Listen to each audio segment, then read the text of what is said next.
Hi guys, welcome back to my channel. Guys, TCS Tata consultancy service నుండి మనకి BPS role కింద recruit చేసుకుంటున్నారు. 2025 సంవత్సరం కింద టీసీఎస్ కంపెనీ వాళ్ళు మాస్ హైరింగ్ కింద బీపీఎస్ హైరింగ్ స్టార్ట్ చేశారనమాట. ఇంట్రెస్టెడ్ క్యాండిడేట్స్ వీడియో కింద డిస్క్రిప్షన్లో లింక్ అయితే ఇస్తాను. దాని ద్వారా అప్లై అయితే చేసుకోండి. ఇంకా మన ఛానల్ ఎవరైనా సబ్స్క్రైబ్ చేసుకోకపోతే సబ్స్క్రైబ్ చేసుకుని పక్కనే ఉన్న బెల్ ఐకాన్ అయితే యాక్టివేట్ చేసుకోండి. నేను పోస్ట్ చేసే వీడియోస్ మీకు నోటిఫికేషన్ రూపంలో అయితే వస్తాయన్నమాట.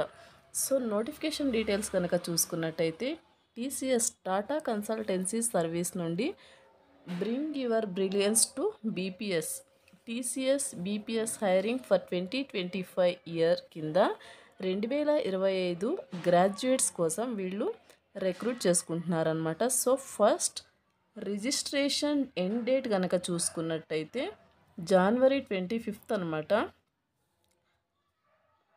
మీరు ఆన్లైన్ ద్వారా రిజిస్ట్రేషన్ అనేది చేసుకోవాలి. వీడియోపై కనిపిస్తున్న రిజిస్టర్ నౌ అనే ఆప్షన్ మీద క్లిక్ చేసి రిజిస్టర్ అయితే చేసుకోవాల్సి ఉంటుంది. సో ఈ నోటిఫికేషన్కి సంబంధించిన అప్లై లింక్ అనేది డిస్క్రిప్షన్లో ప్రొవైడ్ చేస్తాను. మీరు అక్కడి నుండి అయితే అప్లై అయితే చేసుకోండి. సో టెస్ట్ డేట్ వచ్చేసి ఎలిజిబుల్ స్టూడెంట్స్కి వాళ్ళు మెయిల్ అయితే చేస్తారనమాట. వన్స్ ఈ రిజిస్ట్రేషన్ డేట్ క్లోజ్ అయిన తర్వాత టెస్ట్ డేట్ అనేది మీకు ఇన్ఫామ్ చేస్తారనమాట. నెక్స్ట్ వచ్చేసి about TCS BPS hiring for batch of 2025 graduates. TCS BPS is bringing inspiring entry-level opportunities for arts and commerce graduates from the batch of 2025 అని క్లియర్గా mention చేశారనమాట. And next వచ్చేసి application process కనుక చూసుకున్నట్టయితే interested candidates can apply in the link below for TCS BPS hiring అని mention చేశారు. Step 1 కనుక చూసుకున్నట్టయితే TCS next step portal login అవ్వాలన్నమాట.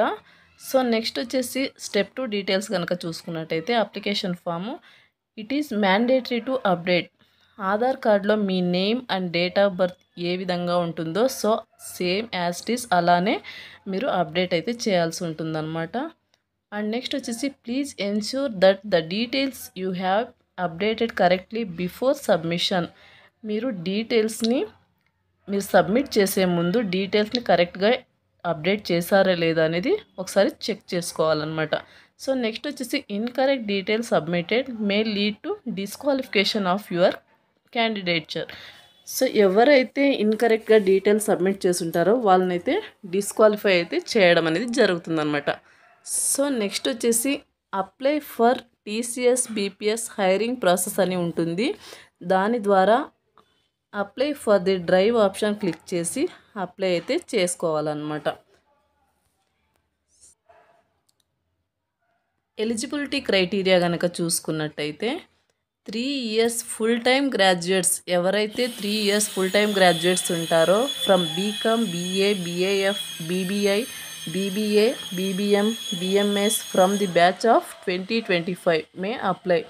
ఎవరైతే 3 years full time graduate complete చేసుంటారో 2025 నాటికి మీ కోర్స్ అయితే కంప్లీట్ చేసుకుని పాస్ అయ్యి అయితే ఉంటారో వాళ్ళైతే అప్లై అయితే చేసుకోవచ్చు అనమాట. నెక్స్ట్ వచ్చేసి బ్యాక్లాగ్స్ అరేస్ 80 KT కనుక చూసుకున్నట్టయితే up to 1 pending or active backlogs ఉన్న వాళ్ళు కూడా అప్లై అయితే చేసుకోవచ్చు అనమాట.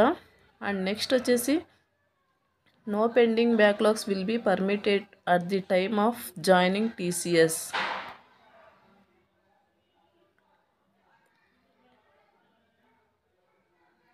అండ్ నెక్స్ట్ వచ్చేసి ఎక్స్టెండెడ్ ఎడ్యుకేషన్ కనుక చూసుకున్నట్టయితే no extended education will be allowed. Candidate should have completed the course in the stipulated course duration అనమాట. సో నెక్స్ట్ వచ్చేసి gap and break in education కనుక చూసుకున్నట్టయితే it is mandatory for students to declare gap in education if any in TCS application form. The overall academic gap should not exceeded 24 months until the highest qualification అని mention చేయడం అయితే జరిగిందనమాట. ఎవరైతే మీరు 24 months మీరు academic gap ఉన్నా సరే మీరు అప్లై అయితే చేసుకోవచ్చు అనమాట, మీరు ఎలిజిబుల్ అనమాట. సో నెక్స్ట్ వచ్చేసి అండ్ అలాగే కోర్స్ టైప్స్ కనుక చూసుకున్నట్టయితే only full time course will be consider అని మెన్షన్ చేయడం అయితే జరిగింది. ఫుల్ టైం కోర్స్ మాత్రం వాళ్ళు కన్సిడర్ చేస్తారనమాట. ఇక్కడ వర్క్ ఎక్స్పీరియన్స్ కనుక చూసుకున్నట్టయితే please note the role is only for trainee requirement అని మెన్షన్ చేయడం అయితే జరిగిందనమాట. ఇఫ్ ఇన్ కేస్ మీరు ప్రియర్ వర్క్ ఎక్స్పీరియన్స్ కనుక ఉన్నట్టయితే మీరు మ్యాండేటరీగా టీసీఎస్ అప్లికేషన్ ఫామ్లో అయితే డిక్లేర్ అయితే చేయాల్సి ఉంటుంది. సో నెక్స్ట్ వచ్చేసి candidate should be comfortable working in 24/7 work environment in rotational shifts including night shifts అనమాట. డిపెండింగ్ ఆన్ ది ప్రాజెక్ట్ రిక్వైర్మెంట్ని బట్టి మీరు రొటేషనల్ షిఫ్ట్లో వర్క్ చేయాల్సి ఉంటుంది. ఇంక్లూడింగ్ నైట్ షిఫ్ట్లో కూడా వర్క్ అయితే చేయాల్సి ఉంటుందన్నమాట. 24/7 వర్క్ ఎన్విరాన్మెంట్లో అయితే మీరు వర్క్ అయితే చేయాల్సి ఉంటుందన్నమాట. సో నెక్స్ట్ వచ్చేసి ఏజ్ లిమిట్ కనుక చూసుకున్నట్టయితే మినిమం ఏజ్ వచ్చేసి 18 ఇయర్స్ అయితే ఉండాలన్నమాట. మ్యాక్సిమం ఏజ్ వచ్చేసి 28 ఇయర్స్ అయితే సరిపోతుంది. చూడండి, ఎలిజిబుల్ క్యాండిడేట్స్ అప్లై చేసుకోండి. సో ఇంకొక మంచి వీడియోతో మళ్ళీ కలుద్దాం. Thank you.